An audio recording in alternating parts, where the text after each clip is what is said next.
I don't normally do early morning workouts, but when Kraven calls, we answer. He calls like this. Hello? It was so good, I answered. This bright and early workout was worth it because I got to train with David Kingsbury, who you might know for training Hugh Jackman, Jake Gyllenhaal, and of course Aaron Taylor Johnson as Kraven the Hunter. This was all part of the Kraven the Hunter workout experience put on by Sony Pictures to help show us what it might be like to have a full training regimen to prepare ourselves for a big blockbuster movie like Kraven the Hunter.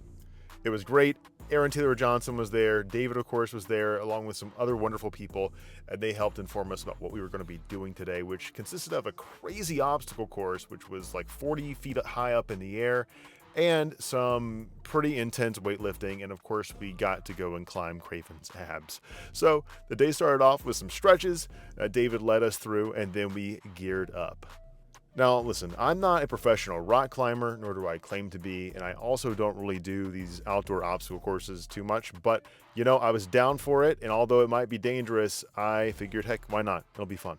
So once I got suited up, they basically told me they were throwing me at the hardest thing first, which was this crazy spear throw dive off to a ring 40 feet off the ground on a wobbly telephone pole. This thing was intimidating. Fortunately, I had a nice harness and a helmet, and for safety, they did also give me a spear to throw, of course. Now, if you know anything about Kraven the Hunter, you know that he often hunts with the spear. Sometimes he hunts Spider-Man with the spear, but I don't often train with one. But hey, who knows, I might have to start including it in my workout routine. So I got to the top of this thing and realized, oh, this thing's wobbling like 6 inches either direction. Now that might not sound like much, but I assure you, at 40 feet up in the air, suspended by just one little safety line, a foot of difference going back and forth is quite a lot. So I very carefully stood up on this thing and had to prepare myself for the first action, which was to throw this spear through a tiny little circle suspended also 40 feet in the air. Now for the first action, 40 feet up in the air. Can I throw this spear through a tiny little ring, also 40 feet up in the air, channeling Kraven the Hunter? Just missed. Just missed. I was so mad. I was not going to be doing it again. This is the part that I was the most scared of, which is the dive off this platform to grab this ring that was like 15 feet away. Oh man, that was the first time that anybody had gotten it all day, and I was pretty stoked. They told me to do some pull-ups, so I did a few pull-ups, but then I couldn't stop swinging, so I would say that's a mission success, if you ask me. Next up was the second hardest thing I did all day, honestly, which was this weird wire walk with this rope thing. It was tough. Other people apparently had the assistant pulling them more upwards on the string, so I was really just balancing as best I could because I had a pretty lax string, harness, which it's fine. Not making any excuses, but it took what feels like forever. The second hardest thing is going to be coming up here soon, and it has nothing to do with anything physical, but everything to do with eating duck liver after all of this.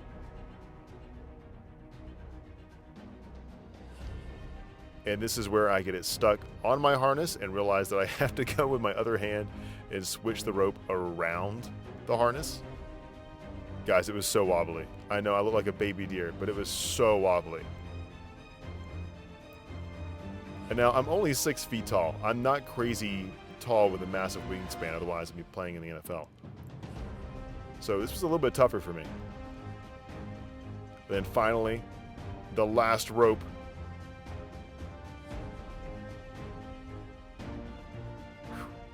Made it. Again, this looks easy, but when you're 40 feet up in the air on a wire and you have a pretty lax rope holding you up, it's a little nerve-wracking. But I was able to make it all the way through. Legs felt a little bit more like jello, and then I got thrown straight into climbing Aaron Taylor Johnson's abs, which was not on my schedule for the day. Didn't really predict that I would be doing it, but I tried to do it as safely as I could. There were some people that just kind of scurried up and relied mostly on the rope. I really wanted to try to make it up there on my own, using my own power, and doing it the correct way.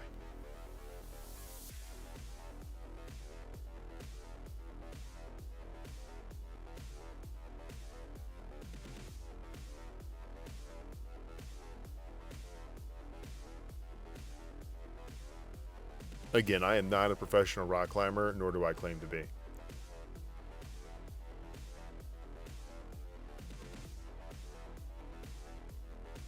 I'm also not much of a morning workout person either, and this was a rock climbing morning workout that was absolutely exhausting.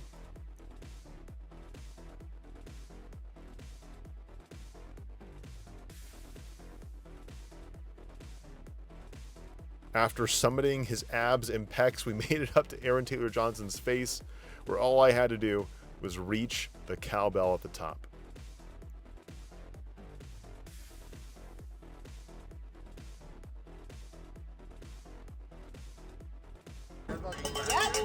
And that, my friends, is the sound of victory. Now, as I rappel, I want to just take a moment to say thank you to Sony Pictures for having me out for this incredible opportunity.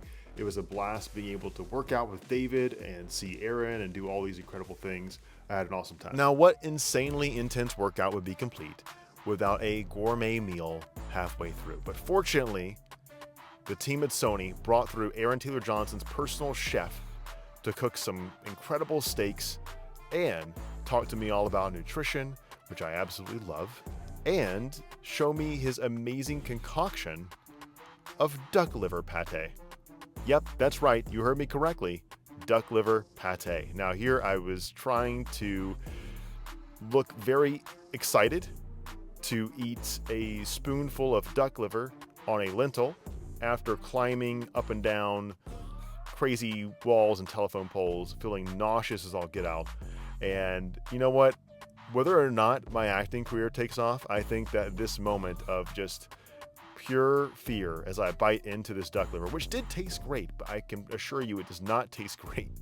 Whenever you've worked out for half an hour straight and your heart is beating out of your chest, it's not my go-to intro workout snack, but he did give me some sweet potatoes as well, which I took one bite of and then politely passed off to my friend Kim. But wait a second, what's this? There's dessert that we need to eat as well. Yep, that's right. This was a protein marshmallow dipped in some protein coffee creamer. Now, did it taste great? Yeah, sure did taste great. Was I also crazy nauseous? Absolutely. So after trying not to vomit, I went over and warmed up to get ready for these pull-ups and this bench press challenge they had us do. So I threw 225 on the bar here, and we're gonna see how many reps we can get.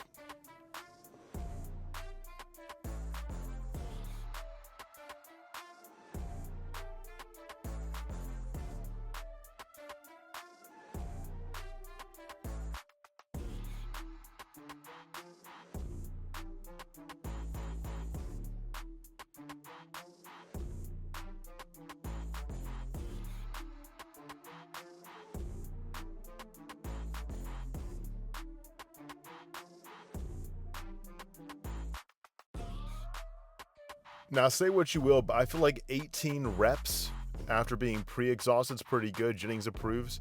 And honestly, after doing the entire obstacle course, I think that it's a very serviceable number. But the workout was far from over. The next thing was pull-ups.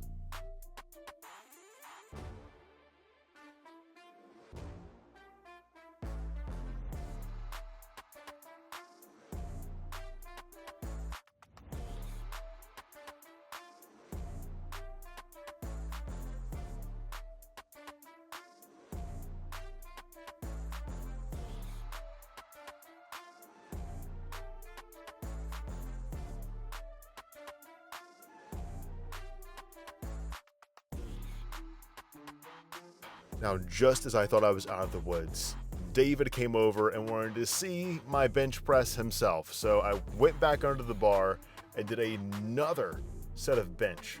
This time again with 225 pounds. Oh man, was I tired.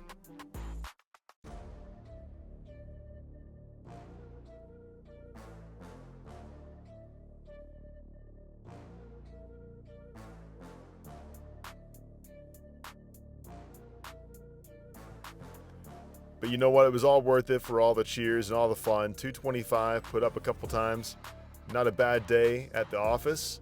And I got to go and hang out with David and talk his ear off a bit about personal training, which, if you're interested about, I do have my own program designed to make you look like a superhero. A lot of the things that David says that he does, I also do. And if you want to check out my program in action, check out Jennings Brower here on bench press.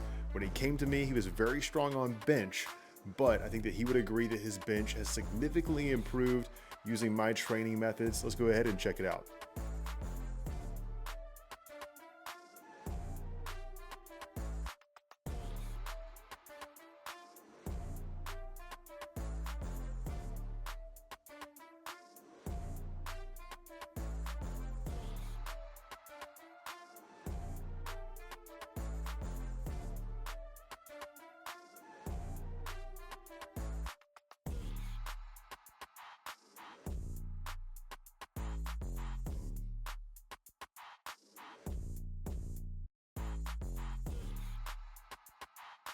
Heck yeah, way to go, Jennings. Now, if you're interested in joining my workout programs, I promise I won't make you climb 40 feet up in the air and jump off a pole, but you can find them over in my link in bio, my link tree. You'll find all my workout programs right there.